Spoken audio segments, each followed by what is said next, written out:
I am Walter Morrison. I'm 67 years old, and 3 days ago, I buried my son. But before the headstone was even placed, my daughter-in-law Stephanie stood in my driveway and said, "I need you out of the guest house by the end of the month." Michael left everything to me, and I'm selling the property.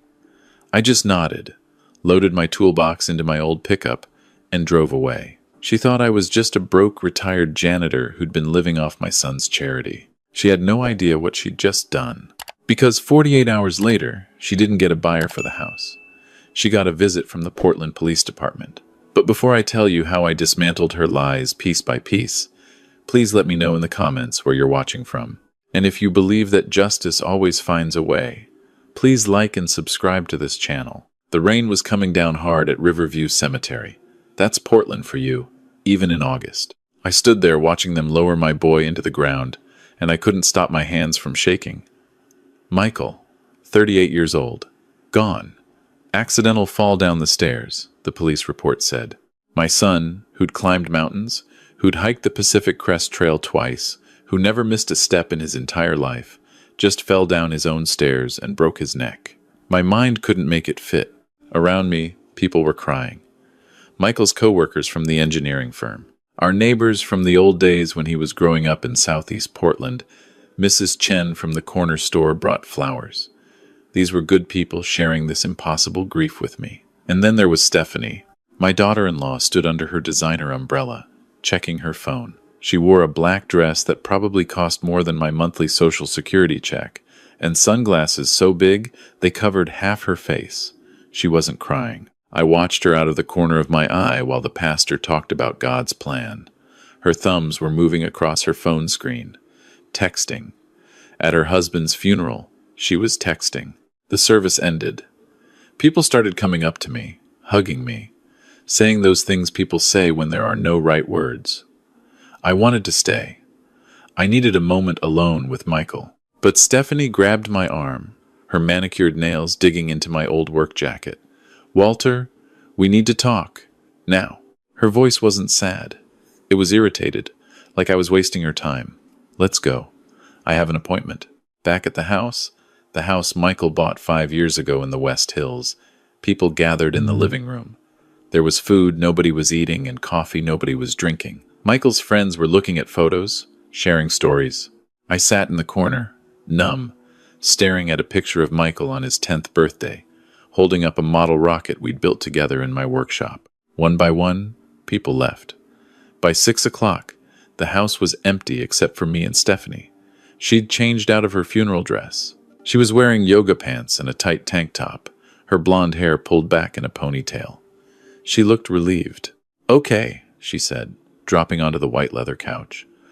"We need to discuss your situation." I looked up through my grief. "My situation?" "Yes, your living situation."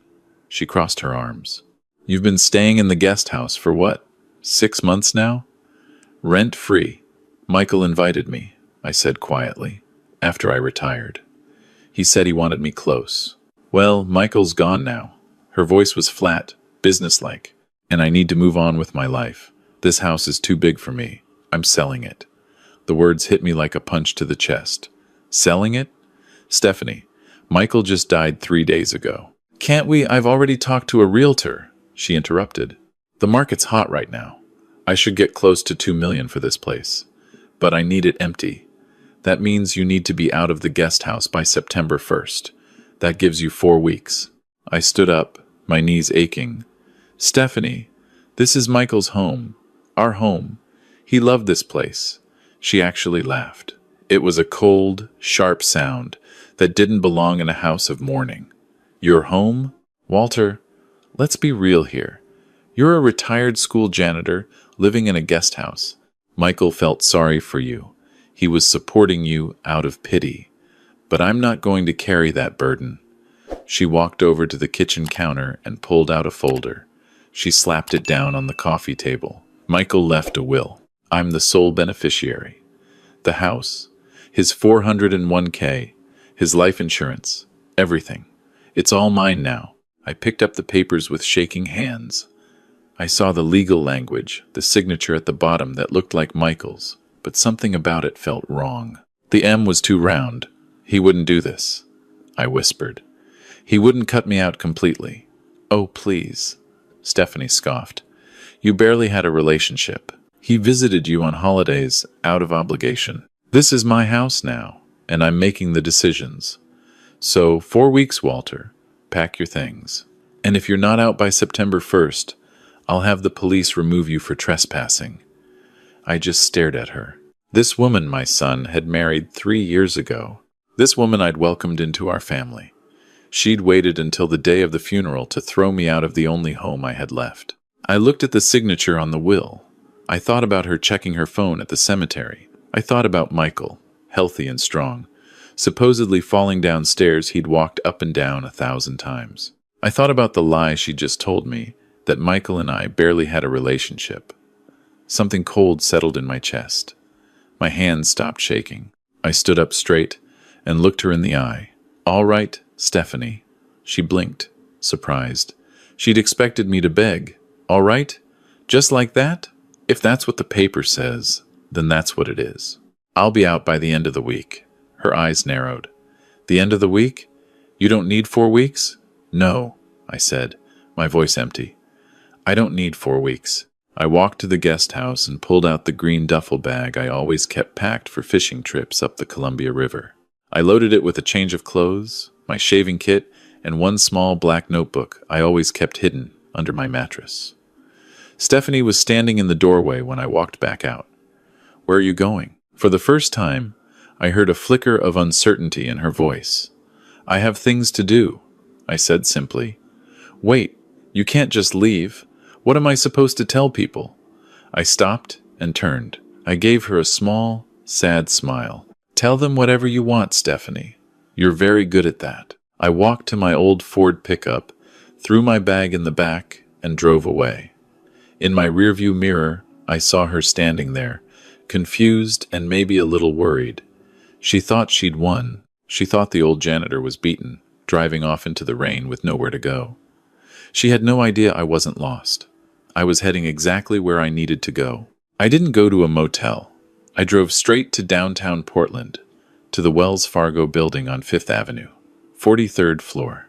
The offices of Patricia Volkov, the attorney who'd managed my affairs for the last 15 years. I called her from the truck. Patricia, it's Walter. I need to see you. Now. I heard about Michael, she said, her voice gentle. I'm so sorry, Walter. Come up. I'll clear my schedule. 20 minutes later, I was sitting in her glass-walled office, looking out over the city I'd lived in my whole life. Patricia sat across from me, a sharp woman in her 50s with gray-streaked hair and eyes that missed nothing. I told her everything, what Stephanie said, the will she'd shown me, the 4-week ultimatum, the strange circumstances of Michael's death. Patricia listened without interrupting, taking notes on her yellow legal pad. When I finished, she sat back and tapped her pen against her lips. Did Michael really leave her everything? I asked, my voice rough. Patricia didn't answer right away. She turned to her computer and typed in a password. A document appeared on the screen. Michael called me 2 weeks before he died, she said quietly. He was agitated. He said Stephanie had been acting strange, spending money they didn't have. He wanted to make sure certain things were in order. She clicked the mouse. He didn't write a new will. He didn't need to. She looked at me. Walter, do you remember what we did 15 years ago? After you sold the patent? The patent. Morrison's Industrial All-Purpose Cleaner. I'd invented it while working as a head custodian at Lincoln High School. Spent 10 years perfecting the formula in my garage. Sold it to a national chemical company for $7 million. The trust, I said slowly. Patricia nodded. The Walter Morrison Trust. We established it the week after the sale. You transferred every asset into it. Your house in Southeast Portland, your investment portfolio, the royalties from the patent. You did it to protect Michael's inheritance from any future lawsuits or claims. My heart started beating faster. And the house in West Hills, the one Michael bought. He didn't buy it, Walter. You did. Patricia pulled up another document. You purchased that house in 2019 for $1.8 million cash through the trust. Michael lived there, but the deed is in the trust's name. You're the beneficiary. I'm the trustee. Stephanie isn't on any of the documents. The room felt like it was spinning. So the will she showed me is meaningless, Patricia said. Even if it's genuine, even if Michael somehow signed it, he couldn't give away what he didn't own. That house belongs to the trust. She has no legal claim to it. I sat back, letting it sink in. Stephanie had just tried to steal a house that was never Michael's to give her. But why would she think she could? I asked. Why wouldn't she know about the trust? Patricia leaned forward. I've been asking myself the same question. And I think the answer is simple. Michael never told her. She pulled out a file. I pulled the phone records. Michael called my office 6 times in the 2 weeks before he died. He was asking about the trust structure, about his personal assets versus trust assets. He was scared, Walter. I think he'd figured out she was after his money. But he didn't have money, I said. Not in his name. The trust did. Exactly, Patricia said. Which means when she realized she couldn't access your money through Michael, she had to find another way. She looked at me with those sharp eyes. Walter, I think your daughter-in-law tried to forge documents. I think she thought if Michael was gone, she could claim everything before anyone asked questions. She didn't know about the trust, and Michael died before he could tell her the truth. I felt the grief shift, hardening into something colder and sharper. Patricia, I need you to do something for me. Name it. I need to know everything. Her finances, her debts, her phone records, her movements the night Michael died. Everything. Patricia nodded slowly. I know someone. Former FBI. He's expensive, but he's the best. She picked up her phone. Go get some rest, Walter. Let me make some calls. We'll meet tomorrow morning, and I'll show you what I find. I stood up to leave, then stopped at the door. Patricia, do you think she killed him? Patricia was quiet for a long moment. Then she said, I think we're going to find out. I didn't sleep that night. I checked into a Hampton Inn near the airport and lay on the bed staring at the ceiling. I kept seeing Michael's face, his laugh, the way he'd call me every Sunday just to check in, the fishing trips we took every summer, 38 years old, fallen down the stairs. At 7 in the morning, my phone rang. Patricia, get back here. Now, you need to see this. By 8 o'clock, I was back in her office. Sitting next to Patricia was a big man with gray hair and cold eyes. He looked like he'd spent a lot of time in places where asking questions could get you killed. Walter, this is Marcus Webb, Patricia said. He spent 20 years with the FBI's Financial Crimes Unit. I asked him to take a look at Stephanie. He worked all night. Marcus slid a thin file across the table. Mr. Morrison, your daughter-in-law is in serious trouble. I opened the file. The first page was a credit report. It was ugly. Stephanie Morrison has accumulated $180,000 in debt over the last 18 months, Marcus said, his voice a low rumble. Most of it is from a failed business venture. She tried to open a high-end yoga and wellness studio in the Pearl District. It went under in 6 months. She's been trying to stay afloat ever since. He flipped to the next page. Bank statements. She's been kiting checks between 3 different accounts, taking cash advances on one credit card to pay the minimum on another. She's drowning. Did Michael know? I asked. He knew something, Marcus said. I pulled his personal banking records. 3 weeks before he died, he moved $50,000 from their joint account into a new account in only his name. That's not something you do unless you're trying to protect assets or getting ready for a divorce, Patricia added quietly. Marcus nodded. And there's more. 2 days before Michael died, Stephanie met with a man named Craig Delgado. He's a loan shark operating out of Vancouver, Washington. My source says she owes him $40,000, and he'd given her until the end of August to pay. End of August. That was 3 weeks away. She was out of time, I said. Marcus flipped to another page. It was a grainy photograph taken from a distance. Stephanie standing in a parking garage, talking to a man in a leather jacket. She looked terrified. This was taken the afternoon before Michael died. She was begging for more time. He said no. I felt sick. My son, my boy, He'd been murdered for money she thought he had, but didn't. "There's one more thing," Marcus said. He pulled out his laptop and opened a video file. "This is from your son's Ring doorbell camera. The company keeps footage for 30 days. This is from 10:47 p.m. the night Michael died." He pressed play. The screen showed Michael's front door from the inside. The hallway, the stairs. Michael appeared at the top of the stairs. He was yelling, his face red with anger. I'd never seen him that angry in his life. He was holding papers. He shook them in the air, then threw them down the stairs. They scattered across the floor. Then Stephanie came into view. She was screaming back at him, her face twisted with rage. Michael started walking down the stairs. Halfway down, Stephanie appeared behind him, and she pushed. It wasn't a big push. It was quick, almost casual, but it was enough. Michael stumbled, his arms windmilling, trying to catch his balance.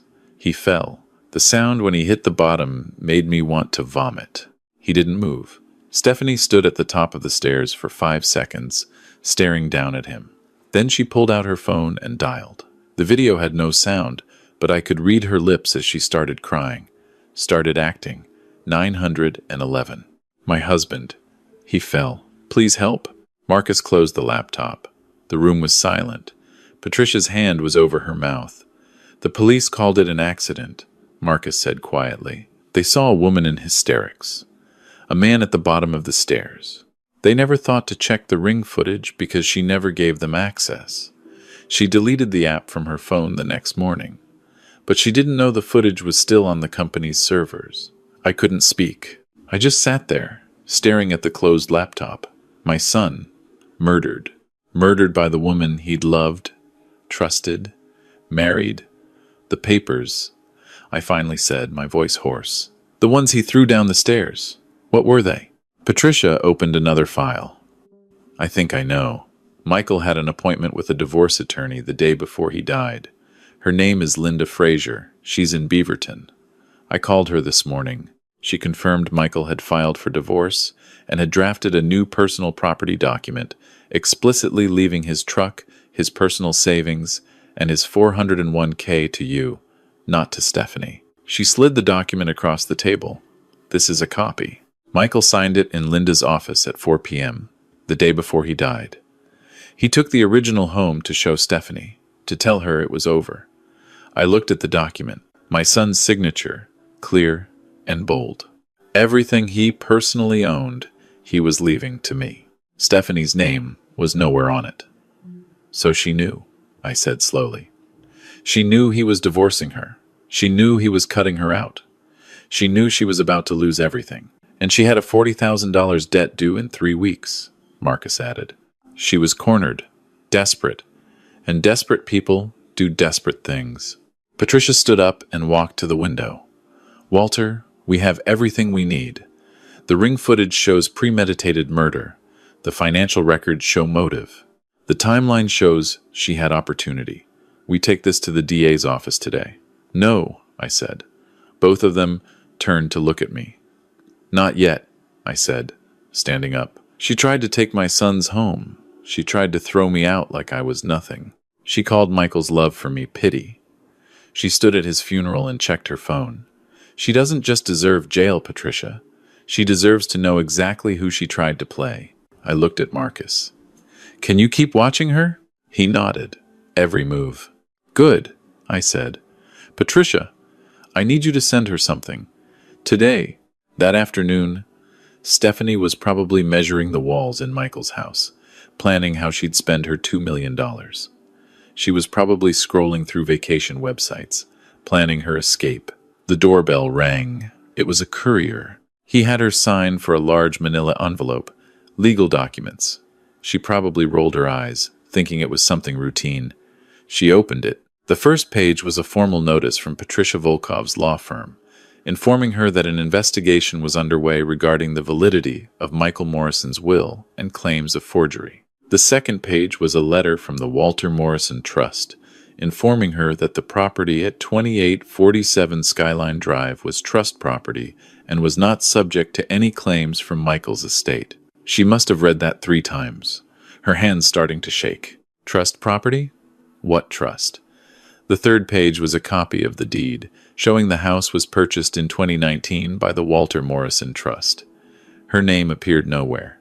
The fourth page was worse. It was a copy of the personal property document Michael had signed the day before he died. The one leaving everything to me. The one she'd watched him throw down the stairs before she pushed him. I imagined she stood there in that big house, papers falling from her hands, finally understanding. She hadn't just lost the house.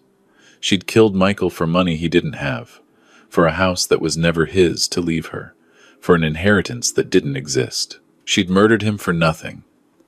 My phone rang an hour later. It was Marcus. She's on the move, packing a bag. I think she's going to run. Let her pack, I said, but don't let her leave Portland. Not yet. At 6 p.m., Stephanie's doorbell rang again. This time, it wasn't a courier. It was Detective Sarah Chen and Detective Mike Torres from Portland PD. I know because Patricia and I were watching from a car down the street, a live feed from the Ring camera on Marcus's laptop. Stephanie opened the door, her face pale. "Miss Morrison?" Detective Chen said. "We need to ask you some questions about your husband's death." "His death?" Stephanie's voice was high, panicked. "It was an accident. The police said so." "Why are you here?" "We'd like you to come down to the station," Detective Torres said calmly. "We've received some new information." "What information? Who gave you information?" She was breathing fast now, starting to panic. An attorney representing Walter Morrison submitted a formal request to review the case. "There are some inconsistencies we need to clear up." "That bastard," she hissed. "He's lying. He's making this up because I'm selling the house. He's trying to frame me." Detective Chen's expression didn't change. "Miss Morrison, we're not here to discuss property disputes. We're here to discuss your husband's death. Now, you can come voluntarily, or we can make this official." Stephanie grabbed her purse, her hands shaking. "Fine, fine. But I'm calling my lawyer." They took her downtown. Patricia and I followed. We sat in her office, watching the clock. 2 hours later, Patricia's phone buzzed. A text from Marcus. DA's reviewing footage now. Arrest warrant being prepared. "How long?" Patricia texted back. "Tonight, at 9:43 p.m. Detective Chen walked Stephanie Morrison out of the interview room. Stephanie was crying, mascara running down her face. "I didn't do anything." She was sobbing. "He fell. It was an accident. That video doesn't show anything." Detective Chen put her hand on Stephanie's shoulder. "Stephanie Morrison, you're under arrest for the murder of Michael Morrison." The words I'd been waiting to hear. Stephanie screamed. It wasn't grief. It was rage. Pure, animal rage. "No, this is bullshit. Where's my lawyer? You can't do this." They read her rights. They turned her around and cuffed her hands behind her back. "It was him," she shrieked, twisting to look at the security camera in the corner. "It was Walter. He set me up. He killed Michael and he framed me. He's the one with the money. Check him." But nobody was listening. They walked her out, still screaming. Patricia and I sat in the parking garage. We watched them put Stephanie in the back of a patrol car. I felt numb. Not relief, not joy, just hollow. "It's over," Patricia said quietly. "No," I said. "It's not over until she's convicted." The trial took 4 months. Stephanie's lawyer tried every angle. He claimed the Ring footage was doctored. He claimed I had a motive to frame her because I wanted the house. He claimed Michael's death was a tragic accident and that Stephanie was being railroaded by a bitter old man with money and connections. The jury didn't buy it. The medical examiner testified that Michael's injuries were consistent with being pushed, not falling. The Ring footage was authenticated by 3 independent experts. Marcus testified about the $180,000 debt and the meeting with the loan shark. Patricia testified about the trust, about Michael's divorce filing, about the personal property document. And I testified. I sat on that stand and told them about my son, about the man he was, about how he'd called me every Sunday, about how he'd invited me to live in the guest house because he wanted me close, not out of pity, about how Stephanie had looked at her phone during his funeral. The jury deliberated for 3 hours. Guilty, First-degree murder with financial motive. The judge sentenced her to life without parole. When they read the verdict, Stephanie didn't cry. She just stared at me across the courtroom with pure hatred in her eyes. I stared back. I didn't smile. I didn't gloat. I just nodded once. Justice. It's been 6 months now. I'm back in my workshop, the one I built in the garage of my old house in southeast Portland, the one I'd kept all these years. I'm building something new, not a rocket, not a toy, something bigger. Last week, Patricia and I had a meeting. "What do you want to do with the house on Skyline?" she asked. "Sell it?" I shook my head. "No. I'm going to turn it into something Michael would have wanted. A place where kids who've lost their parents can come and learn. Learn to build things. Learn engineering. Learn that their circumstances don't define their future." Patricia smiled. "What are you going to call it?" I looked at the photo on my phone. Michael at 10 years old, holding that model rocket, his gap-toothed smile bright as the sun. "Michael's Place," I said. "We're going to call it Michael's Place." I learned something from all this. The world is full of people like Stephanie. People who measure your worth by what you appear to be. People who think quiet means weak. People who think old means finished. But true strength isn't loud. It isn't flashy. It's built in silence over years of patience and work. Stephanie spent so much time looking at the surface that she never thought to look deeper. She saw a janitor. She never saw the man who'd invented something that changed an entire industry. She saw charity. She never saw love. And that blindness destroyed her.